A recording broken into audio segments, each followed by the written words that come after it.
திருநெல்வேலி மாவட்டம் ராதாபுரம் மரவன்பத்து குளத்தின் கரை சீரமைக்கப்படாததால் மழைக்காலங்களில் குளத்தின் கரை உடையும் அபாயம் உள்ளது என அப்பகுதி மக்கள் குற்றம் சாட்டியுள்ளனர்.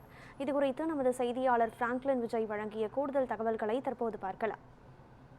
நெல்லை மாவட்டம் ராதாபுரம் சுற்றுவட்டார பகுதியில் உள்ள மக்களின் குடிநீர் தேவைக்காக இப்பகுதியில் குடிநீர் குழாய் அமைக்கும் பணி நடைபெற்றது. இதேபோன்று அருகில் உள்ள மரவன்பத்து குளம் பகுதியிலும் இந்த குடிநீர் குழாய் பதிக்கும் பணி நடைபெற்றது. இந்த பணிகள் நிறைவுற்றும் இந்த பகுதியில் உள்ள குளக்கரைகளை மீண்டும் சீரமைக்காததால் இப்பகுதியில் உள்ள விவசாயிகள் மிகவும் கவலையடைந்துள்ளனர். இனி வரும் மழைக்காலங்களில் இந்த குளக்கரைகள் சீரமைக்காவிட்டால் உடைந்து ஊருக்குள் செல்லும். மேலும் விவசாயத்திற்கு நீரானது தட்டுப்பாடு ஏற்படும். எனவே அரசு விரைந்து இந்த பணிகளை சீரமைக்க வேண்டும் என கோரிக்கை விடுத்துள்ளனர். நியூஸ் 7 தமிழ் செய்திகளுக்காக நெல்லை மாவட்டம் ராதாபுரத்திலிருந்து பிராங்க்லின் விஜய். ராதாபுரம் பகுதிகளில் 605 கோடி ரூபாய் நிதியில் தாமிரபரணி கூட்டு குடிநீர் திட்டத்திற்காக பல்வேறு இடங்களில் இந்த குழாய் பதிப்பதற்காக குழி தோண்டப்பட்டது.